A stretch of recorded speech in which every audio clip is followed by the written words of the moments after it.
Number 10. Hunting Season. This is the beginning of a run, let's remember. The story comes to us from the beginning of Wolverine Volume 5 from 2013, starting off in issue number 1. We start off in the middle of a massacre without really any explanation. Why are we here? What's happening?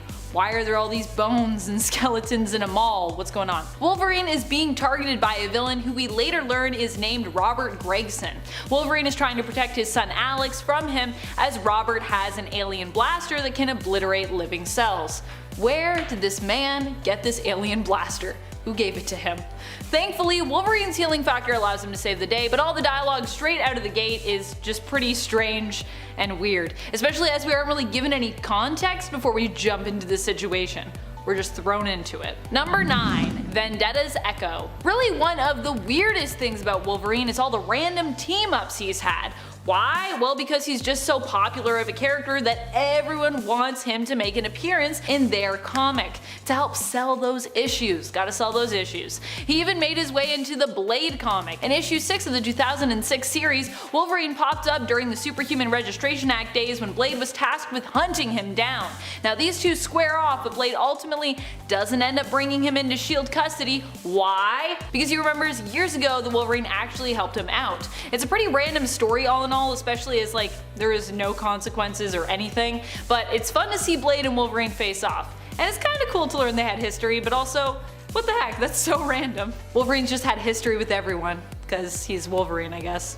Before we move on to number 8, I just wanted to say thank you so much for watching. We really appreciate you being here. If you want to help us out even more, you can do so by giving this video a thumbs up and hitting that subscribe. We really appreciate it when you do. Number 8. Origin. I actually enjoyed the Wolverine origin story, especially the artwork. I didn't mind a little less mystery when it came to Wolverine in terms of learning his past with Rose and Dog and his original name of James Howlett, but what I did find strange in that story was when they decided to really drive in all the details that we felt were needed in an origin story. Like Logan's codename, Wolverine. Apparently that comes from his mining days according to his origin series. Yep. He works so hard in the mines they call him a Wolverine. What the heck does that mean? Maybe because he's ruthless like a Wolverine? As far as I know, Wolverines aren't well known for digging or mining skills or their hard work. They're just known for killing things that are larger than them. It would be more appropriate to call him a mole, who are known for their prowess and hard work as diggers. Could you imagine if we had Mole Man? We do have a Mole Man, he's a villain, so already taken I guess. We can't call Wolverine Mole Man. The other weird thing about this whole comment is the fact that apparently, it's a little Wolverine's code name, but Wolverine doesn't even hear this remark. He's on a hill while these guys are talking completely far away from him, so he doesn't even hear what they say. And how would he even remember this? Doesn't his memory wipe out all of these traumatic things so he doesn't even know his past? This doesn't make any sense. So I like that we learn a lot about where he came from, but putting the origins of his codename in there just felt a bit much. Unless, like I said, Wolverines do happen to have some mining skills that I'm unaware of. If so, then I guess okay. Let me know in the comments if there's Wolverines that you know that have mining skills. Number 7. Dreams of Gore. What an aptly named story. This one is as strange as it is important. In this story we get tons of important flashbacks to a time when Wolverine got some of his memories back via unexpected flashbacks. Many of them involved his traumatic past and, as the name implies, a lot of gore. As he flashed back to these memories and became lost in them, he almost hurt the ones he loved, like Jubilee, and so he began to dig into those memories. Dig like a mole. Dig like a Wolverine. What we would end up finding was a villain who had a hook for a hand, and the epic but very 90s robo-villain Shiva. Yes. More Shiva, please. Number 6. Tokyo Story. Okay, so this one was more of a full-on X-Men story, but I think as long as Wolverine is primarily featured alongside his fellow X-Men, we can consider it a Wolverine story too. Yeah? You with me? One of the weird parts about this issue is the random dragon they are faced with fighting, who is implied to be a paramour of Lockheed's, though is now apparently much more massive than before. I don't know. But the other strange part is that when Wolverine moves through the rubble looking for survivors after the dragon's attack on Tokyo, he smells blood and follows the scent to find a woman who shielded the blow of a collapsing building from her daughter. Sacrificing her life for her daughters, the nameless dying woman wonders who will look after her daughter when she is gone. Wolverine steps up without any hesitation or questions. Kind of a weird thing when, he's an X-Men with a lot of other responsibilities to be mindful of. He could have promised her to deliver the young girl to relatives, promise or simply reassured the woman that her daughter would be looked after, but now he says he'll raise her as his own. Which basically means Yukio will actually end up looking after her most of the time, as Wolverine is, busy being an X-Man most of the time, so I don't know really why he made that promise. Number 10. The Reaching Hand. The amount of bizarre deaths Jimmy Olsen has to suffer in alternate realities, my goodness. In this story featured in the Elseworlds 80-page giant from 1999, we see Bruce Wayne acting as a Lovecraftian detective aiming to unravel the mystery that is the alleged murder of Elongated Man. In reality, something far more dark and sinister has taken hold of the hero and is using him as its vessel to spread darkness throughout the city and take hold of other innocent souls. It reminds me a bit of the bizarre and campy 90s film Cast a Deadly Spell. Like most Lovecraft-inspired horror stories, this one ends with a foreboding cliffhanger. That face. I love that face. Bruce Wayne's face at the end, he's like, oh, what will happen? You're dead. You're gonna die. It's not gonna be good. Number 9. Teen Titans The Lost Annual. This strange story has a campy 60s feel to it. It was originally slated to be released in the early 2000s as an Elseworlds special for Teen Titans, but was later delayed. In the end, it was released in 2008, where it would be referred to in the title as a Lost Annual. But originally, it was intended to be an Elseworlds special, so I'm gonna count it. Here, the Teen Titans team up to try and save President John F. Kennedy, who has been kidnapped by space aliens and replaced by some kind of double. The whole adventure is pretty wacky, which honestly is what makes it so enjoyable. You know me, I love wacky adventures. Reminds me a bit of an original series Star Trek episode. And in case you haven't gathered by now, TOS is my favorite of the Star Treks, so yes. Although I am finally watching Discovery now, so I guess we'll see what happens. And before we move on to our number 8 spot, a quick thank you to all of you for joining me this list, and a reminder to click that like if you want more videos like this one. I personally love exploring Elseworlds with you, so I'd love to do more about it. Number 8. Elseworld's Finest, Supergirl and Batgirl. This one is kinda ridiculous, but also has some pretty powerful and epic moments. In this Elseworlds story, both Superman and Batman do not exist. Kal-El was destroyed before he could become Superman, though Kara Zor-El still made it to Earth. She took his place as Metropolis's hero, becoming Supergirl. Bruce Wayne never became Batman either, and instead Barbara Gordon guards Gotham as Batgirl, after her parents were murdered by accident instead of the Waynes, who were meant to be targeted. The two women join forces and take on a very sneaky Lex Luthor, who Supergirl had thought of as a close friend and ally initially, and a very jacked Joker. He's like really jacked, like more jacked than you could probably imagine. He's also wearing like a little gym outfit, which is just something. Number 7. A Nation Divided. This Elseworld comic, Superman: A Nation Divided, gives us a look at what Superman would be like if he was around during the Civil War and happened to be a Union soldier. In this story, Superman is known as Atticus Kent and ends up finding out he has superpowers during the Civil War. He quickly becomes the Union's new secret weapon and even takes both Frederick Douglass and Abraham Lincoln on a little flight to give them a tour of the Capitol. I personally love when history and comics meld, and Elseworld stories that posit what if superheroes were real and part of historical events. So for me, this was an interesting story and one that I enjoyed. The whole story is told through letters of various historical figures as well as Kent himself.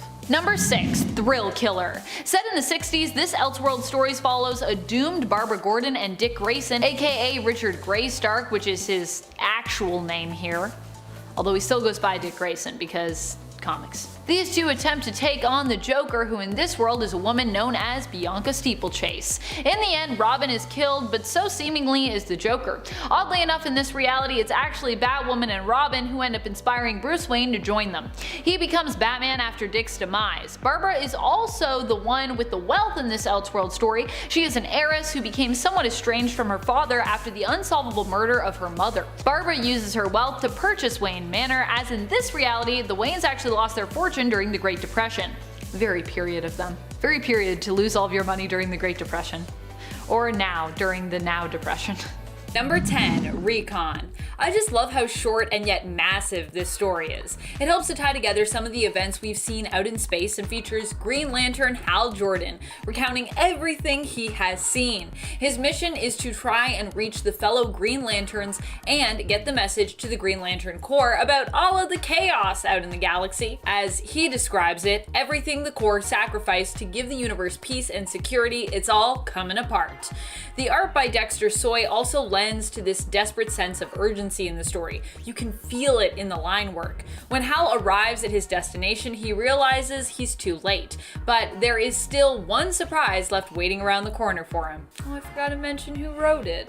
But yeah, because I didn't include those in the script, here is the colorist and the writer for that one. Number 9, Time and Effect. While some were disappointed by the promise of the main story of Future State Superman Worlds of War, especially in issue number 1, there is a side story in there that you can still be sure to enjoy. And that's the new Mr. Miracle story, Shiloh Norman. At least I believe that's his name.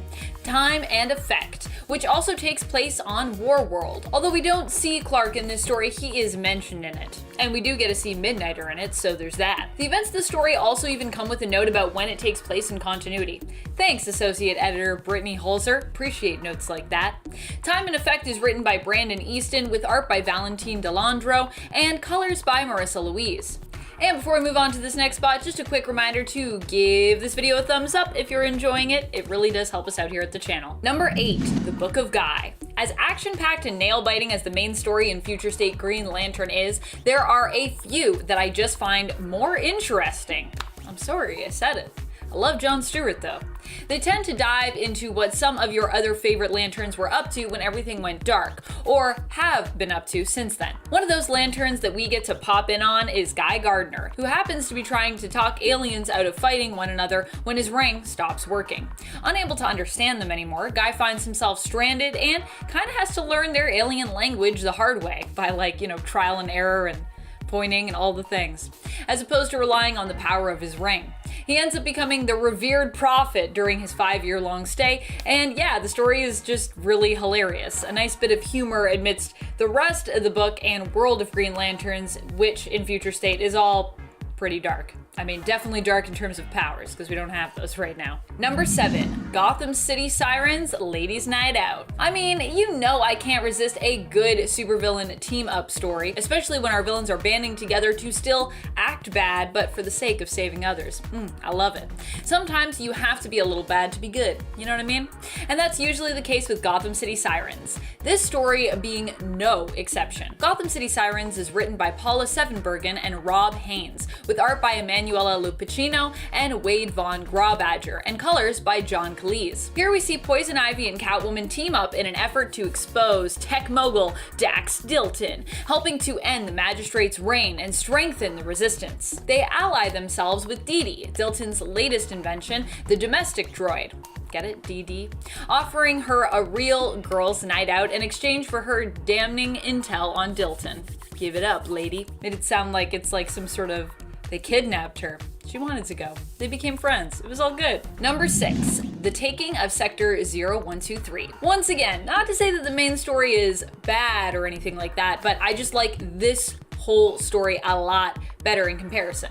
Let me know in the comments if you agree or disagree, or if you liked the main story better in Green Lantern. The Taking of Sector 0123 is a story centered around Green Lantern Jessica Cruz, who in the wake of losing her powers was left stranded on a Green Lantern base. Now, this base is solid and technological, not a construct, so fortunately, she still has her base after everything went dark, but she is left to defend it and keep it operational all on her own, which proves especially terrifying when 3 Yellow Lanterns show up. Without her powers, Jessica must rely on her willpower and training alone to defend herself and the station. The Taking of Sector 0123 is written by Ryan Caddy with art by Sam Basri and colors by Hi-Fi. Number 5, Prophetess. As much as I actually enjoy the main story here, the Justice League story, Justice League Dark seems to have come out on top in comparison with their story, Prophetess. This story is the side story featured in Future State Justice League and gives us a version of the future where our magical team has disbanded and now must be brought back together in order to save more than just the world.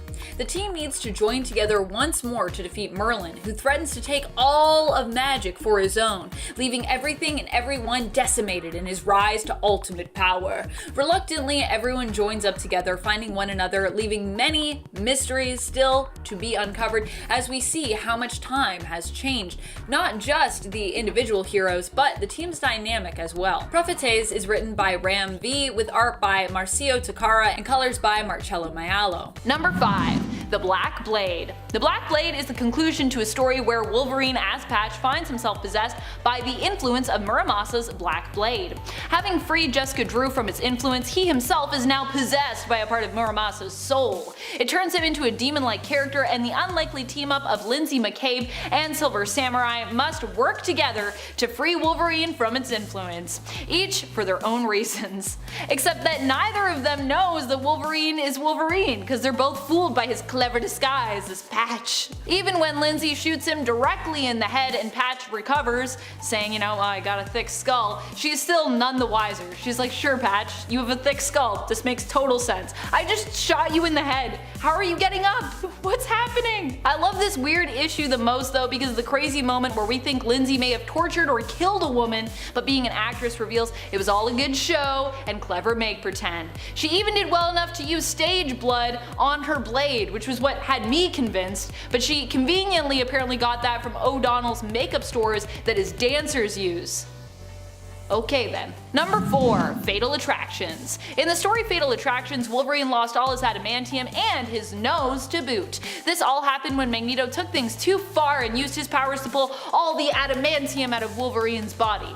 That's how I would do that if I had magnet powers. This would result in Wolverine becoming feral, and eventually he would also develop some problems with his healing factor. This would also be a big moment for Wolverine where he would realize more clearly what his claws were really all about, and the fact that they were made of bone, not adamantium, as had been implied much earlier in the original Wolverine series. Wolverine would eventually get his nose and sanity back when his friends spent time helping him recover his humanity, but before then, it would be an interesting artistic ride, where we'd see Wolverine leave the X-Men and go out on his own for a time. Number 3. See Venice and Die.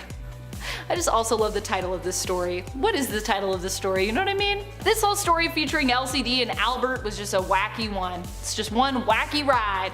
These two were basically robo-assassins who were attempting to get rid of Wolverine. LCD was an android that looked and sounded like a little girl with a little wisp. She was super cute but super deadly and designed to also be a bomb that could be used to basically blow Logan away. In this story we see her upgrade her companion Albert, who appears as a cyborg Terminator version of Wolverine, before Albert uses his new smarts and modem to upgrade Elsie herself.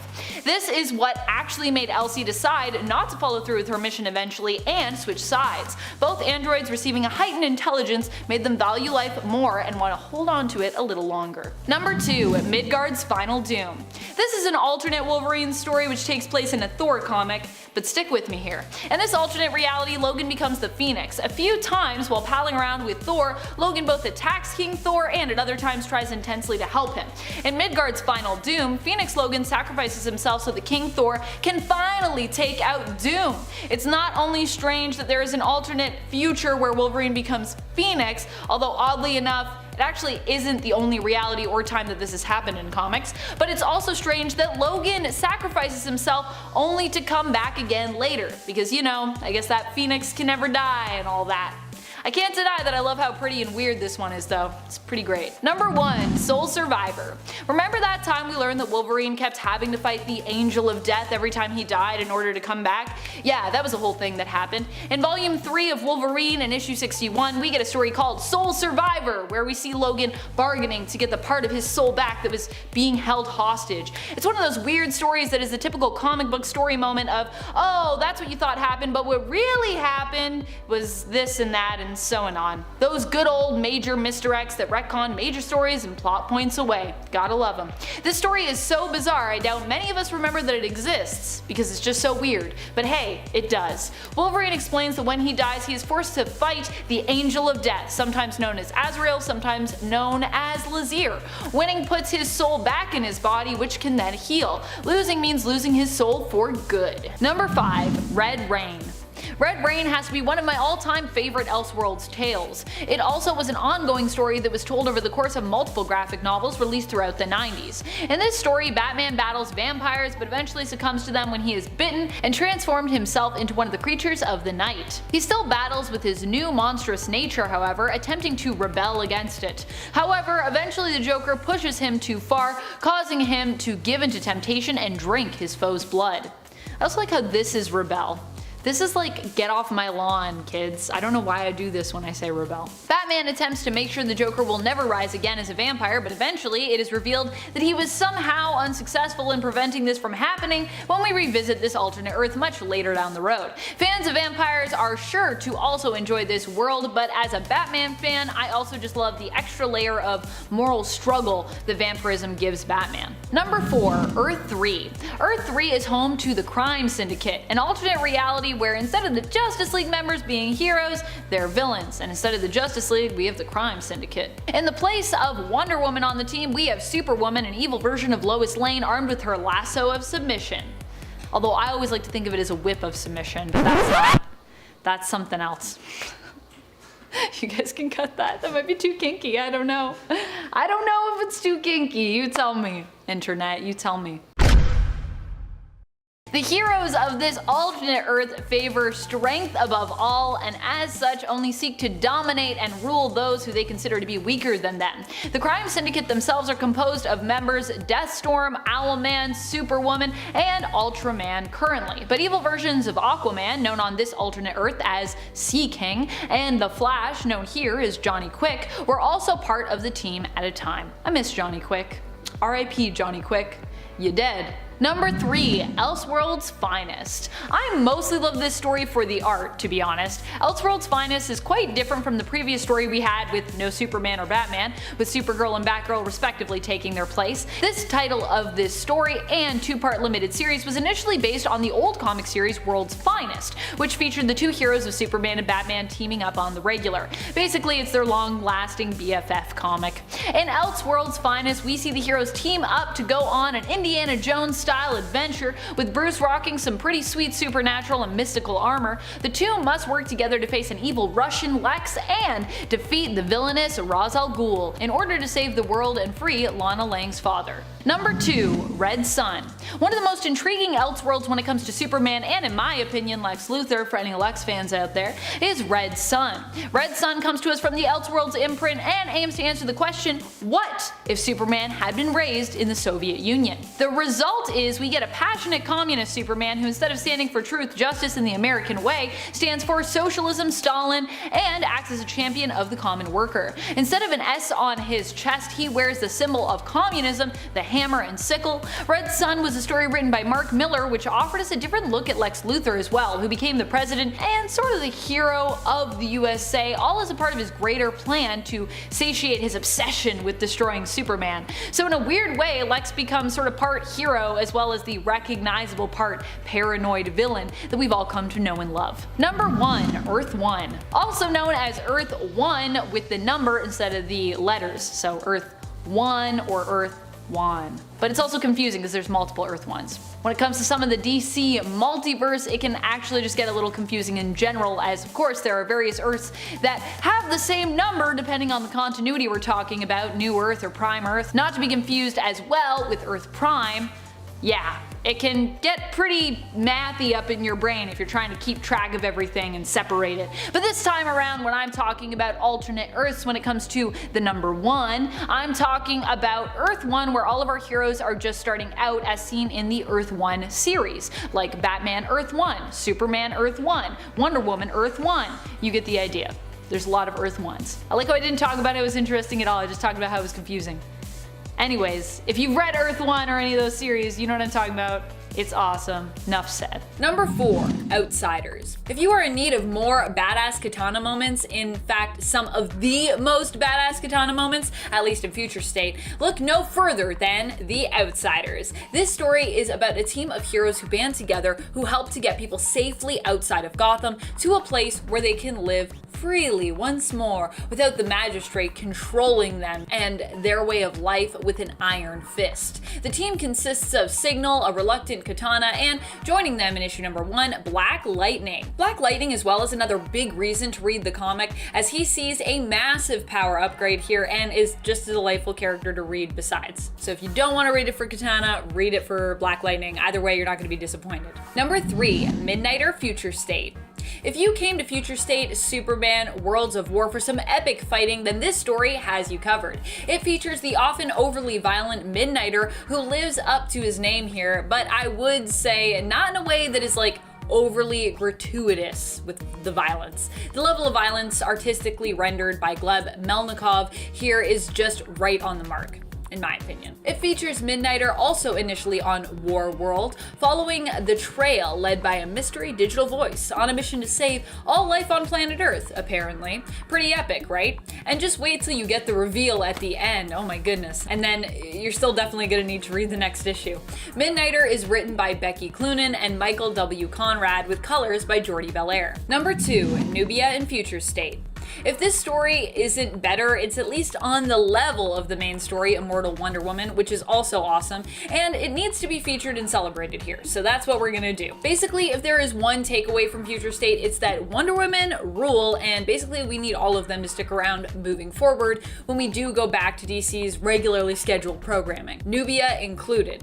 For those who are unfamiliar with the character, Nubia was introduced in the comics as Diana's long-lost twin sister, and has played multiple roles in the comics over the years, and over the course of multiple revamps to her character. She's been a hero, an enemy, a competitor, and an ally, and in Future State we are definitely continuing down that hero path for her, which I love. This story, written by L.L. McKinney, features Nubia taking on the villain Grail, with stunning art by Aletha Martinez and Mark Morales, and colors by Emilio Lopez. Seriously, both the stories in that book just look so good. I love it. Basically, get Immortal Wonder Woman. Just get it and read it and love it and keep it forever. Also, who's excited for that Nubia series that's coming out? Because that's the thing that's gonna happen. Number 1, Batgirls. I think this one actually might be my favorite story in general. Batgirls is an awesome story featured in the next Batman, written by Vita Ayala with art by Anique and colors by Trish Mulvihill. In this Future State, we get to catch up with our Batgirls, Cassandra Cain and Stephanie Brown. It's a hard one to talk about because I don't want to ruin the story's intrigue, which for me was a big draw, just catching up with where our Batgirls are and what they have been up to in the future. Batman is believed dead by many, but the Bat family still has hope. Infiltrating the Magistrate's prison facilities, Cassandra Cain is on a mission to find Batman, who she believes is actually being held prisoner somewhere deep inside the facility. However, things get a little heated when she runs into Stephanie Brown, now known as Patch, who went a different route in the wake of Bruce's disappearance.